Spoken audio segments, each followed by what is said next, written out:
우리가 이제 지금까지 요셉에 대해서 살펴보고 있습니다. 지금까지 얘기를 제가 간단하게 정리해서 말씀드린다면, 야곱에게는 4명의 아내가 있었습니다. 그리고 그 4명의 아내를 통해서 12명의 아들들이 태어났습니다. 그 중에서 야곱이 가장 사랑하는 아들은 요셉이었습니다. 아마 그 어머니 라헬을 가장 사랑했기 때문이기도 하고, 그 라헬이 일찍 죽었기 때문이기도 한 것 같습니다.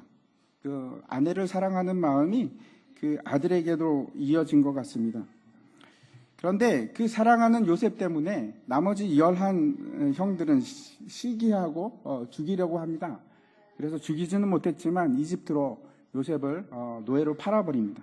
요셉은 굉장히 많은 고생을 했습니다. 심지어는 이제 감옥에 가서 엄청난 지하 감옥까지 갔었는데, 그런데 하나님의 은혜로 지혜를 얻게 됩니다. 그래서 바로의 꿈을 해석하게 되는데 7년의 풍년과 7년의 흉년을 이야기하게 되고, 그 해법을 이제 바로에게 제시합니다. 그래서 애굽 온 나라를 통치하는 국무총리가 됩니다. 그때 이제 가나안 땅에도 흉년이 들기 시작했습니다. 그 10명의 형들이 그래서 곡식을 구하기 위해서 이집트로 곡식을 사러 옵니다.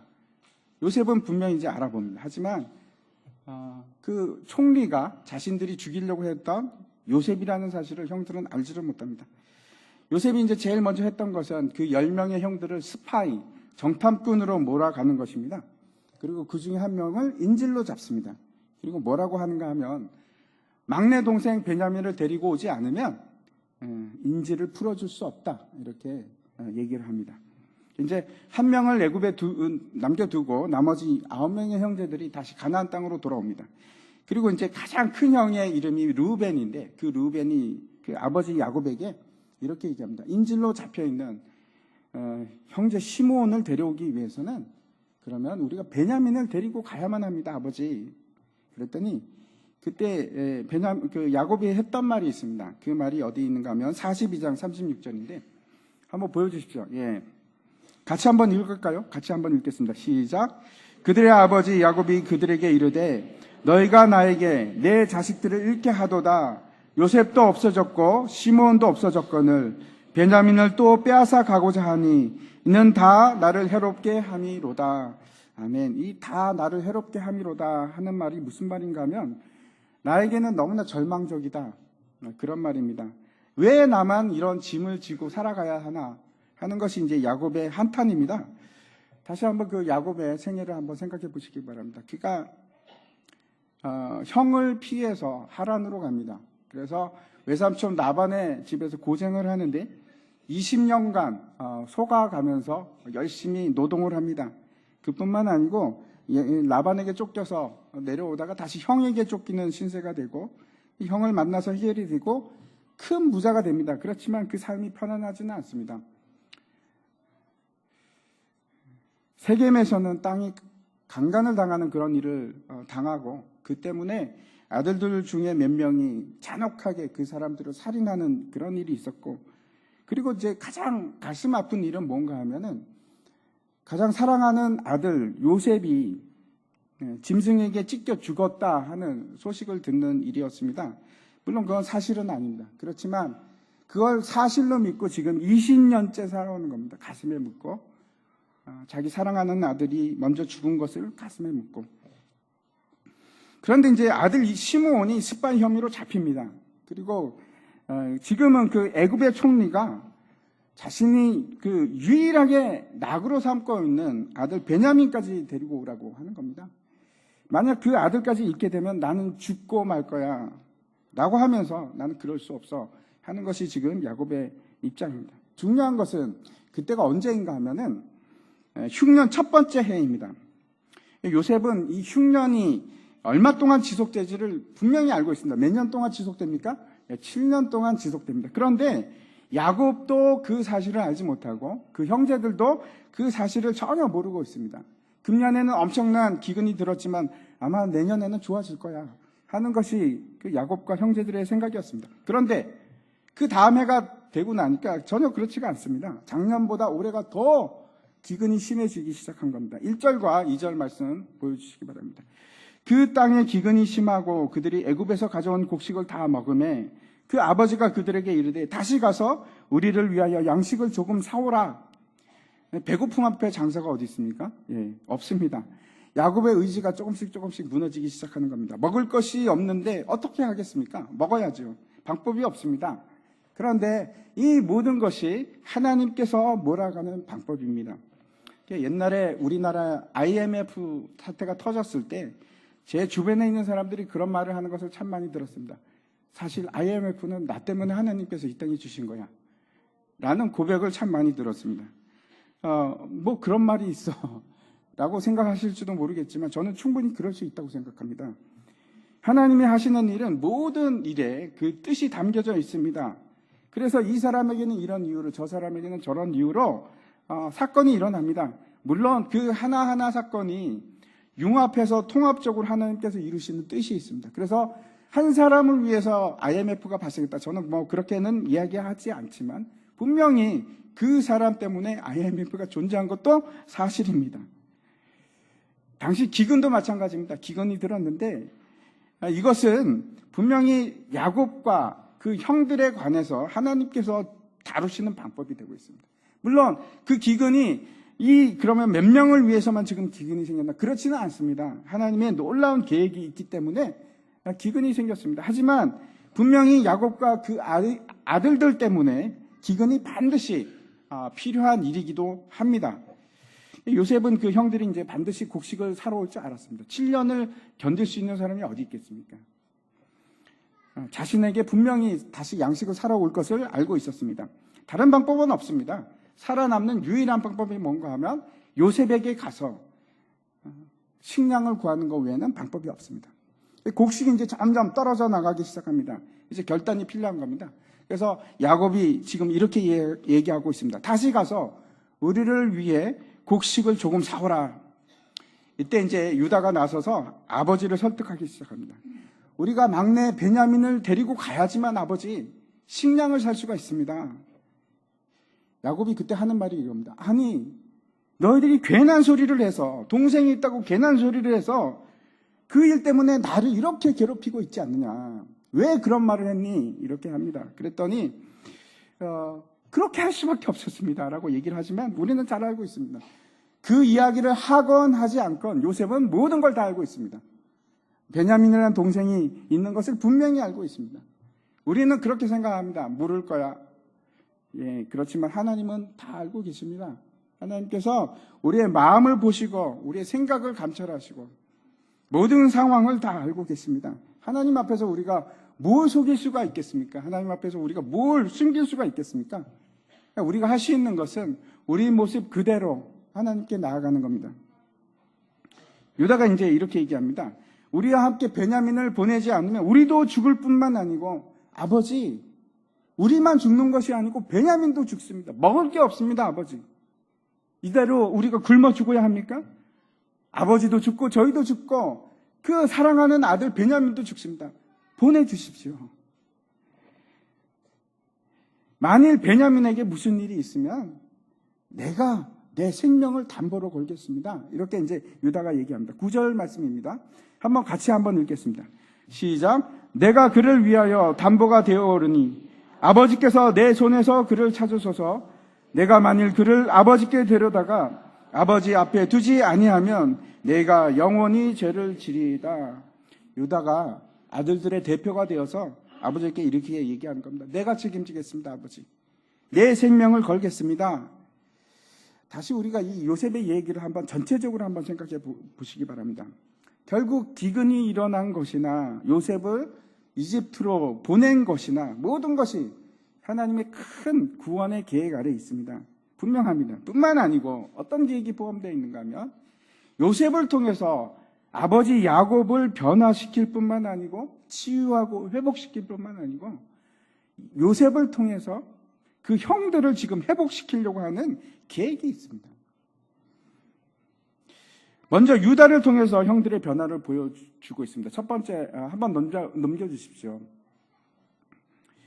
우리가 이제 이 9절에서 발견할 수 있는 것은 아버지 야곱을 이해하고자 하는 그 형들의 마음입니다. 유다의 마음입니다. 형들이 요셉을 미워했던 기본적인 그 이유는 아버지 야곱이 요셉을 편애했기 때문에 그렇습니다. 요셉만 사랑했기 때문에. 그에게 채색 옷을 입히고 그에게 자신들이 관리하는, 그 형들이 관리하는 모든 것들을 다 책임지게끔 하고 관리자로 두고 요셉만 사랑했기 때문에 그렇습니다. 그런데 이제는 유다가 나이 많은 아버지를 바라보고 그 야곱을 있는 그 자체대로 받아들이기 시작합니다. 야곱의 마음을 바꾸려고 그러는 것이 아니고 아버지를 위해서, 또 베냐민 동생을 위해서, 그 보호하기 위해서, 심지어는 뭐라고 얘기하면 내 목숨을 걸겠습니다, 아버지.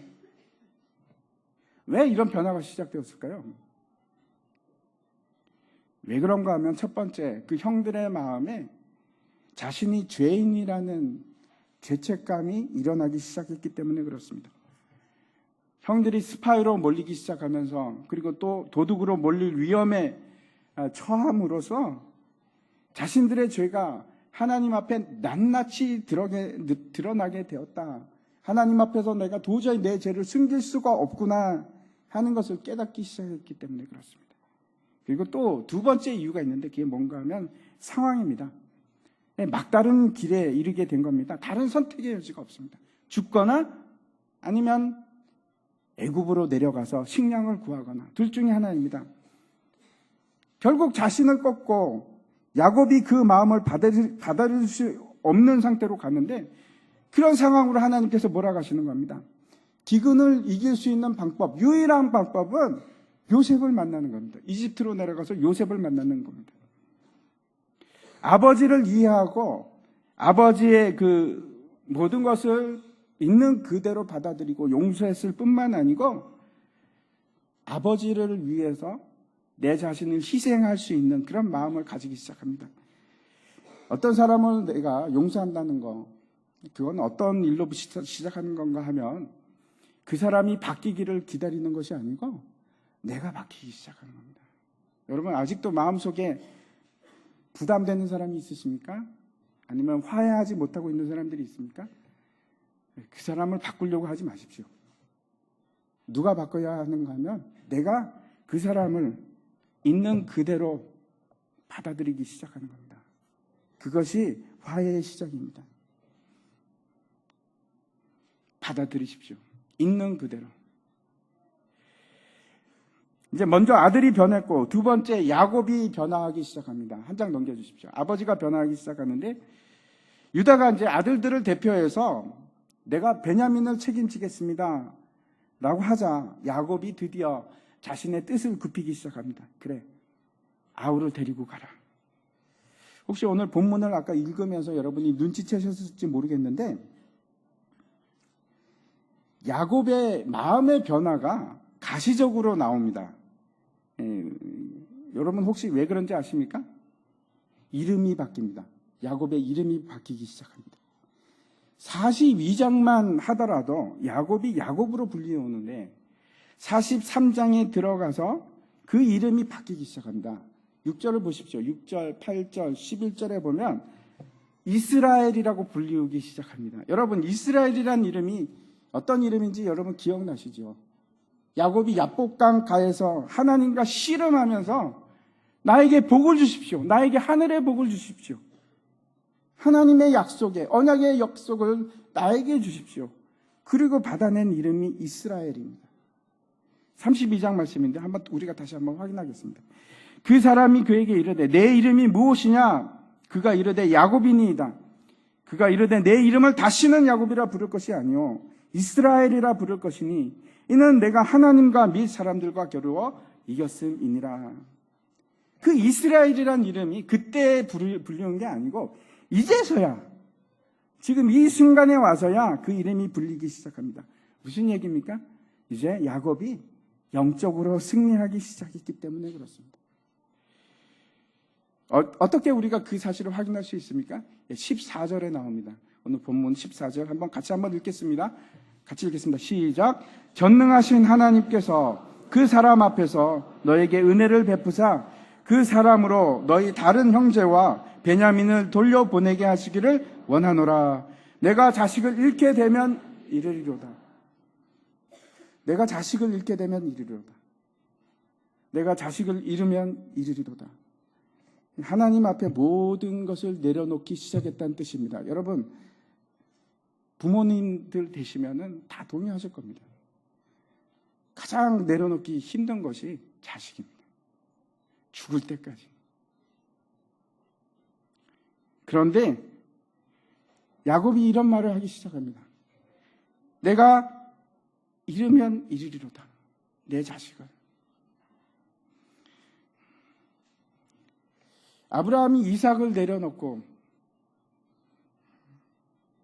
하나님으로부터 그 믿음을 인정받았던 것처럼 야곱도 그 마음에서 사랑하는 자식을 내려놓기 시작합니다. 그리고 그 모든 것을 하나님께 이제 맡기기 시작합니다. 드디어 이제 모든 문제의 근원이 되었던 야곱의 자식에 대한 집착과 애착이 그걸 하나님 앞에 내려놓기 시작합니다. 다시 한번 그 원인을 생각해 보십시오. 하나님께서 지금 야곱을 강권적으로 그렇게 만들어 가십니다. 야곱이 아니더라도 저와 여러분이었다도 이 자리에서 하나님께서 그렇게 만드셨을 겁니다. 필연적입니다.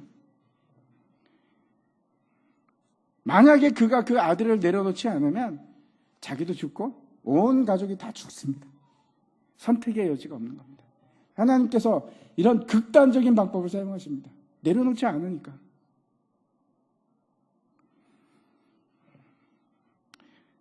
자식을 내려놓습니다. 여기서 우리가 분명히 해야 될 것이 있는데 믿음과 운명론 또는 숙명론이 분명한 차이입니다. 야곱이 내가 자식을 잃으면 이르리로다 하는 것은 하나님 이제 나는 모르겠습니다. 어떻게 되든 나는 알 바가 아닙니다 라고 하는 것이 절대 아닙니다. 그냥 내 운명을 그냥 따라가겠습니다 하는 것이 아니고 믿음의 고백입니다. 여러분, 하나님의 뜻이라면 내가 어쩔 수 없이 따르겠습니다 그런 것이 아닙니다. 여러분 기억나시죠? 에스더가 페르시아에서 그 민족의 운명을 손에 쥐고 뭐라고 얘기하냐면 죽으면 죽으리이다. 그건 자포자기해서 나 죽이려면 마음대로 하십시오 라는 말이 아니고 하나님, 내 민족을 위해서, 내 하나님 나라를 위해서 내가 목숨을 바쳐야 된다면 하나님 기꺼이 바치겠습니다. 신앙 고백입니다. 마찬가지로 다니엘의 그 세 친구의 여러분 그 얘기를 기억하시죠? 세 친구들이 사자굴 앞에서 풀무불 앞에서 이제 죽을 때가 되었습니다. 죽을 수밖에 없는 상황이 됩니다. 그럴 때 그 세 친구들이 뭐라고 고백을 하는가 하면 하나님께서 우리를 이 맹렬한 풀무불 속에서도 구하실 수 있습니다. 그러나 그리 아니하실지라도 우리는 다른 신들을 섬길 수가 없습니다. 그리 아니하실지라도. 신앙 고백입니다. 내 운명대로 하겠습니다라는 것이 아니고 신앙 고백입니다. 야곱도 마찬가지입니다. 캐세라세라 될 대로 되라 이렇게 하는 것이 아니고 비록 하나님께서 내 아들을 잃게 하신다고 할지라도 그것이 하나님의 선한 뜻임을 내가 인정합니다. 그 하나님의 뜻을 따르겠습니다. 하나님을 신뢰합니다. 라는 믿음의 고백입니다. 여러분 혹시 여러분 가운데서도 숙명론이나 운명론을 지금 믿음으로 착각하고 계신 분이 계시지 않기를 바랍니다. 잘못된 겁니다. 그렇지 않습니다. 여러분 16세기 종교개혁이 일어나면서 많은 사람들이 하나님의 주권에 대해서 생각하기 시작했습니다. 그리고 잘못된 믿음을 가지기 시작하는데 심지어 사람들이 뭐라고 얘기하는가 하면 선교나 전도는 필요가 없어. 하나님께서 선택한 자들은 반드시 하나님께서 구하실 거야. 우리가 왜 나서야 해? 라는 생각까지 하게 됩니다. 실제로 그런 일이 일어나서 19세기까지 사람들이 선교를 하지 않습니다.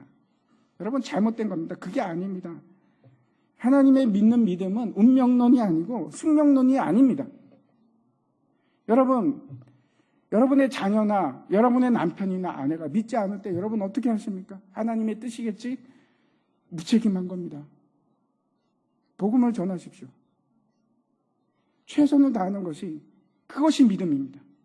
왜 그렇습니까? 우리는 미래를 알지 못하기 때문에 그렇습니다. 미래를 알지 못하는 것은 지금 현재를 최선을 다해서 살아가는 것이, 그것이 맞는 겁니다. 그것이 믿음입니다. 믿음은 여러분 반드시 행함으로 나타납니다. 다니엘이 에레미야서를 읽고 70년 만에 이스라엘 백성들이 포로에서 해방된다는 소식을 알게 됩니다. 그리고 뭘 한지 여러분 아시죠? 다니엘이 그걸 깨닫자마자 그래 기뻐하고 아무 일도 하지 않은 것이 아니고 골방에 들어가서 금식하면서 기도합니다. 주님, 우리 민족을 구해 주십시오. 목숨을 다해서 기도하기 시작했습니다. 그걸 알고 나서 그것이 믿음입니다. 야곱도 마찬가지입니다. 하나님께서 그 일을 알아서 하시겠지, 캐스레사라 하는 것이 아니고 그 일을 위해서 최선을 다합니다. 오늘 본문에 보면 기도하지 않습니까? 은혜를 간구합니다. 그리고 그뿐만 아니고 아들들에게 애굽의 총리에게 앞으로 나갈 때 드릴 예물을 준비합니다. 그리고 돈도 갑절로 준비합니다. 도둑의 누명을 벗어버리기 위해서 최선을 다합니다. 그게 믿음입니다, 여러분. 가만히 있는 것이 아닙니다. 하나님께서 행하시는 그 화해 프로젝트를 잘 보시기 바랍니다. 먼저 하나님께서 어떻게 하십니까? 형제들에게 그 죄를 기억나게 하십니다. 20년 전 과거를 기억나게 하십니다. 그리고 고쳐나가시는데 그 마음에서 아버지를 받아들이는, 그냥 있는 그대로 용서하고 받아들이는 그 마음을 가지게끔 합니다. 그뿐만 아닙니다. 그 아버지가 모든 것을 자기의 집착과 애착과 가장 소중한 것을 내려놓게 하십니다. 하나님께서 그 야곱을 그 야복강에서부터 지금 이 자리까지 이르게 하는데 여러분 시간이 얼마나 걸린지 아십니까? 야복강에서 지금 이 순간까지 33년입니다. 33년. 야곱이 네 이름을 이스라엘이라 하리라 라는 말을 듣고 실제로 자기 이름이 이스라엘로 바뀐 것이 33년이 걸렸습니다. 그 하나님의 열심, 하나님의 고집은 아무도 바꿀 수가 없습니다. 저와 여러분도 마찬가지입니다. 저와 여러분을 하나님께서 그냥 두실 것 같으십니까? 아니요, 바꾸십니다. 끝까지 바꿔 나가실 겁니다. 그리고 우리를 통해서 영광 받으실 겁니다. 우리를 통해서 무슨 얘기를 듣기를 원하는가 하시면 하나님께서 너는 거룩한 백성이다. 그 일이 이루어질 때까지 하나님께서 포기하지 않고 저와 여러분을 끌고 가시는 겁니다. 여러분 반드시 기억하시기 바랍니다. 첫 번째는 어떻게 하는 겁니까? 있는 그대로 받아들이는 것. 두 번째, 나의 모든 짐을 내려놓기 시작하는 것. 그때 변화가 일어났는데 세 번째입니다. 뭐가 일어나기 시작하면 상황이 바뀌기 시작합니다.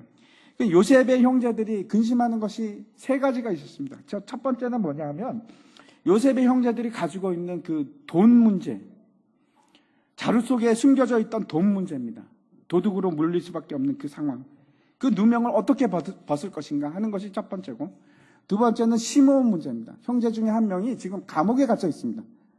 근데 그 형제를 어떻게 구할 것인가 하는 것이고, 세 번째는 지금 베냐민을 데리고 오긴 했는데 베냐민을 도대체 어떻게 보호할 것인가, 그것이 지금 가장 문제입니다. 그런데 그 상황들이 하나씩 변하기 시작합니다. 근데 그 일을 누가 합니까? 여기서는 요셉이 변화시켜 나가기 시작합니다. 아주 중요합니다, 여러분. 우리가 내 마음을 내려놓고 받아들이고 할 때 여전히 아직도 바뀌지 않고 있습니까? 변화하지 않고 있습니까? 모든 상황이 나에게 반대로 가고 있습니까? 아닙니다. 하나님께서 이제 시작하십니다. 하나님께서 변화시키시기 시작하십니다. 하나씩.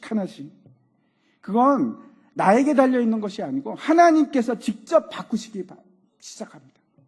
모든 상황을 바꾸시기 시작합니다. 요셉이 이제 그 형제들을 자기의 저택으로, 집으로 초대를 합니다.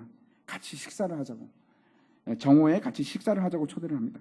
그래서 요셉의 청지기가 그 형들을 데리고 이제 그 요셉의 저택으로 가게 되는데 그 형들은 여전히 불안한 겁니다. 돈 문제 때문에. 혹시 가면은 우리를 다 사로잡아서 노예로 파는 것은 아닌가? 우리 나귀를 다 빼앗으려고 그러는 거 아닌가? 두근두근 하면서 요셉의 집으로 가다가 요셉의 집 그 정문 앞에서 드디어 이제 얘기를 합니다. 그 청지기에게 문제를 털어놓기 시작합니다. 사실 우리는 전혀 몰랐습니다. 돈이 있는지도 몰랐습니다. 그리고 우리가 그대로 다 가지고 왔을 뿐만 아니고 우리는 결백합니다. 이런 얘기를 하기 시작합니다. 그때 23절 말씀 한번 보여주십시오. 같이 한번 읽겠습니다. 시작. 그가 이르되 너희는 안심하라 두려워하지 말라. 너희 하나님 너희 아버지 하나님이 재물을 너희 자루에 넣어 너희에게 주실 것이니라. 너희 돈은 내가 이미 받았느니라 하고 시몬을 그들에게로 이끌어내고. 참 놀라운 일이 일어났는데 그 돈을 이 청지기가 요셉의 청지기가 뭐라고 하냐면 하나님께서 주셨다. 너희는 안심하라. 이렇게 얘기합니다. 그래서 첫 번째 문제가 해결이 됩니다. 아주 놀랍게 해결이 됩니다. 그래서 안도의 한숨을 쉬고 있는데 이제 조금씩 요셉에 대한 두려움이 사라지기 시작하는 겁니다. 두 번째 문제도 아주 쉽게 해결이 되었습니다. 그 시몬은 어떻게 빼오지? 그러고 있었는데 이제 그냥 풀어줍니다. 그리고 같이 잔치에 참여하게 하는 겁니다. 한번 생각해 보십시오. 이 일을 한번 생각해 보십시오. 시므온이 지금 1년째 잡혀 있습니다. 감옥에. 그리고 지금 1년 만에 그 형제들을 만난 겁니다. 요셉의 형제들이 이 시므온을 통해서 무엇을 느꼈겠습니까? 네, 요셉의 그 고통과 아픔을 느끼기 시작합니다. 시므온을 통해서.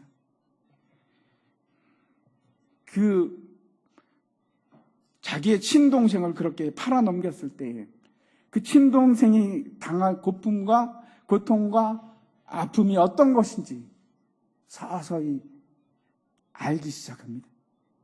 세 번째 문제는 베냐민을 보호하는 문제였습니다. 정오가 되었을 때 이제 요셉이 식사하러 옵니다. 26절 한번 보겠습니다. 제가 읽겠습니다. 요셉이 집으로 오매 그들이 집으로 들어가서 예물을 그에게 드리고 땅에 엎드려 절하니. 여러분 기억나십니까? 11명의 형제들이 자신에게 절을 하는 꿈을 꾸었는데 이제 그것이 완전히 성취되기 시작한 겁니다. 근데 이제 요셉이 형제들에게 이렇게 얘기합니다. 너희 아버지 그 노인은 평안하시냐? 안녕하시냐? 그리고 이제 자신의 동생 베냐민을 향해서 이렇게 묻습니다. 소자여, 하나님이 내게 은혜 베푸시기를 원하노라. 그러면서 이제 아우를 바라보는데, 그리고 그 형제들을 바라보는데 갑자기 마음에 막 북받쳐 올라오는 겁니다. 그래서 울음을 참지 못하고 안방으로 막 뛰어갑니다. 그리고 거기서 엉엉 눈물을 흘리고 얼굴을 씻고 다시 나옵니다. 형들뿐만 아니고 하나님께서 이제 요셉의 마음도 회복시키기 시작하는데, 물론 이전에 보면 이미 요셉은 그 마음에 가지고 있는 나쁜 감정은 다 하나님께서 잊게 하셨습니다. 그런데 그 잊어진 상태로 끝나는 것이 아니고 하나님께서 거기에다가 긍휼한 마음을 부어주시기 시작합니다. 그리고 이제 음식을 차려주는데 요셉은 따로 차리고 형제들도 따로 차리고 그리고 이제 애굽 사람들도 따로 차립니다. 형들을 안 치는데 요셉이 안 칩니다. 어떻게 안 치냐면 나이 순서대로. 그래서 형들이 의아해합니다. 아니 어떻게 저 사람이 우리의 나이를 알고 있을까? 그리고 이제 막내 베냐민에게 있어서는 어떻게 대우를 하는가 하면 다른 사람의 5배의 음식을 줍니다. 특별 대우를 하는 겁니다. 그제야 이제 형들이 안심을 하기 시작합니다. 세 번째 불안했던 문제가 뭐냐면 베냐민인데, 야, 저 애굽의 통치자가 베냐민을 특별하게 생각하는구나. 베냐민은 안전하구나 하는 생각을 가지게 됩니다. 34절 말씀만 보겠습니다. 같이 한번 읽겠습니다. 시작. 요셉이 자기 음식을 그들에게 주되 베냐민에게는 다른 사람보다 5배나 주매 그들이 마시며 요셉과 함께 즐거워하였더라. 오늘 사건을 한번 정리해 보시기 바랍니다. 요셉의 형제들은 모든 문제의 근원이라고 생각했던 아버지를 이해하고 용서하기 시작했습니다. 그리고 이제 돈주머니 사건을 통해서 자신들의 죄와는 상관없이 하나님께서 주시는 은혜를 체험하기 시작합니다. 깨닫기 시작합니다. 그리고 무엇보다도 두려워했던 애굽의 통치자 요셉이 자신의 형제를 풀어주고 그것뿐만 아니고 모든 그 형제들을 다 환대합니다. 여러분, 그 같이 식사를 한다는 것은 보통이 아닙니다. 굉장히 중요한 일입니다. 특히 중동에서는 그렇습니다. 그 베냐민을 환대하는 것을 보면서 야, 이 이집트를 다스리고 있는 이 통치자가 우리의 생명을 쥐고 있는 이 사람이 두렵지가 않구나. 우리의 친구구나. 이렇게 생각하기 시작합니다. 근데 사실은 친구가 아니고 형제입니다. 오늘 새벽에도 우리가 요한복음 말씀을 봤는데 예수님께서 그 제자들에게 뭐라고 말씀하시는가 하면 형제들라고 말씀하십니다. 우리를 형제라고 칭하신 겁니다. 예수님께서. 형제들이 이제 요셉과 함께 즐거워하기 시작합니다. 우리가 기뻐하고 즐거워할 수 있는 이유는 단 한 가지입니다. 우리 안에 막힌 담이 사라지기 시작할 때, 하나님과의 사이에 있는 막힌 담이 허물어지기 시작하고 사람 사이에 있는 막힌 담이 허물어지기 시작할 때, 그때 우리가 기뻐할 수 있습니다. 에베소서 말씀입니다. 제가 읽어보도록 하겠습니다. 2장 14절부터 읽겠습니다. 그는 우리의 화평이신지라 둘로 하나를 만드사 원수된 것 곧 중간에 막힌 담을 자기 육체로 하시고 법조문으로 된 계명의 율법을 폐하셨으니 이는 이 둘로 자기 안에서 세 사람을 지어 화평하게 하시고 또 십자가로 이 둘을 한 몸으로 하나님과 화목하게 하려 하심이라. 원수된 것을 십자가로 소멸하시고 또 오셔서 먼 데에 있는 너희에게 평안을 전하시고 가까운 데에 있는 자들에게 평안을 전하셨으니 이는 그로 말미암아 우리들이 한 성령 안에서 아버지께 나아감을 얻게 하려 하심이라. 요셉의 화해 이야기는 여기서 끝나지 않습니다. 아직도 한 가지 문제가 더 남아 있습니다. 그게 뭔가 하면 죄에 대한 고백입니다. 하지만 이 화해를 하기 위해서 내가 먼저 필요한 것이 있습니다. 내가 해야 될 것이 있습니다. 여러분 잊지 마십시오. 화해하기 위해서 여러분은 그 사람을 있는 그대로 받아들이십시오. 바꾸려고 하지 마십시오. 두 번째는 믿음으로 하나님 앞에 여러분의 무거운 짐을 내려놓기 시작하시기 바랍니다. 집착을 내려놓으십시오. 여러분이 가장 사랑하는 거 내려놓으십시오. 그때 하나님께서 역사하기 시작합니다. 모든 상황을 바꾸시기 시작합니다. 그러면 예수 그리스도께서 선한 일을 시작하십니다. 오늘 부활절입니다. 요셉이 그 감옥 속에서 죽은 자와 같았는데 이제는 세상을 구원하는 그런 통치자의 모습으로 다시 일어났습니다. 마찬가지입니다. 예수님께서 죽음과 사망의 권세에서 부활하셨습니다. 그리고 그 부활의 능력으로 하나님과 우리 사이에 있는 막힌 담을 허시기 시작하셨고 우리 사이에 있는 그 두터운 벽을 허물기 시작하셨습니다. 그리고 우리를 한 형제로 한 몸으로 묶기 시작하셨습니다. 그게 교회입니다. 이제 우리가 성찬식을 함께 나누려고 하는데 제가 에베소서 2장 말씀을 마지막 끝까지 읽고 함께 주님의 떡과 잔을 나누도록 하겠습니다. 그러므로 이제부터 너희는 외인도 아니요 나그네도 아니요 오직 성도들과 동일한 시민이요 하나님의 권속이라. 너희는 사도들과 선지자들의 터 위에 세우심을 입은 자라. 그리스도 예수께서 친히 모퉁이 돌이 되셨느니라. 그의 안에서 건물마다 서로 연결하여 주 안에서 성전이 되어가고 너희도 성령 안에서 하나님이 거하실 처소가 되기 위하여 예수 안에서 함께 지어져 가느니라.